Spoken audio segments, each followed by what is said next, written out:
This week's affirmation is equally as powerful as the previous, and it's wisdom. I think for many of us, we often equate our elders as being wise.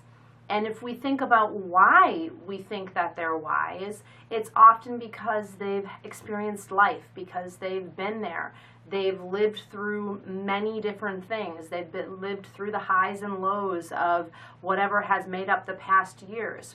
So I think when we are reflecting on what wisdom means, there's kind of an order of operation. And so first is there has to be some sort of information. And then we have to be able to take that information and we have to be able to understand it. And in order to understand that information, we have to have somehow experienced it. And from that understanding and that experience and that knowledge comes wisdom, comes that idea that we often say they're wise beyond their years, because that person has had many experiences. They have been able to cultivate a knowledge base that exceeds how old they are, based on kind of that idea of our elders, of those people that are in their 80s and 90s, and you just want to hear about their life stories, and it's like, wow, they've been there. What they've survived is just unbelievable. We often think of those people as our teachers, our gurus, and we look to them for understanding when we are in struggles and in hardships. We look to those people to maybe change our perspective on life. So I want to ask you, where are you wise? Where have you taken understanding and knowledge and turned it into wisdom? Where have you had many life experiences? I think for many of us that we often think that we know nothing. We're a nobody. I have someone in my family that has tried to reconfirm over and over again about himself that he's a nobody. He said to himself, I'm a nobody. And sadly, this person's mother, now passed, has said the same thing. I'm a nobody. I'm just going to wash away. And that would make me so sad to hear those things, because I could never understand why someone would say that about themselves. And I think for many of us, we have so much to share. We have so much knowledge. We have so much understanding. If you're alive today watching this, you have had some sort of experience in your life. I know it. And even though you may think it's small or trivial, it is important and it has value, and it has curved and molded you to become who you are.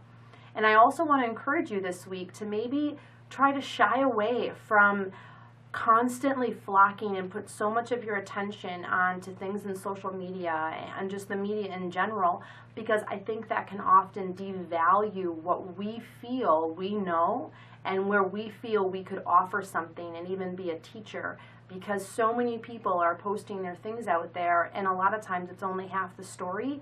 And I know for me, it often makes me feel as though it's like, maybe I don't know a lot. Maybe I'm not as smart as I thought, or I don't have as much insight as I thought. And so I learned a long time ago to limit that, to have a filter on that, and just really to protect my being and to protect that which I know is true, so I can continue on my path, and I can continue to take my knowledge and understanding and bring experiences to those things and cultivate wisdom to better help people like you and my children and everyone that I surround myself with, that we can all learn from each other. Another thing that I have found has been very true for me is I think we're all led to believe that we have one teacher, and the truth is everyone around us is our teacher. When we can come to a place in our life where we can look at everyone as having value, it is no longer the teacher is wise and the student is ignorant, but rather we are learning from each other equally. And I think that there's a lot of power in that, when we can really start to feel like, hey, I have something to offer. And even if the student is going to school, the student will have knowledge and have wisdom and understanding in areas that the teacher may not. But it's being able to learn from each other equally. So there's also a humbling that comes with this. So this week, I really, really, really want you to see value in who you are. I really want you to reflect and journal on the areas in your life that you're wise, that you have had experienced based on your knowledge and in your understanding on life. And there is no wrong or right. This is you. This is your life. This is your path. This is your journey.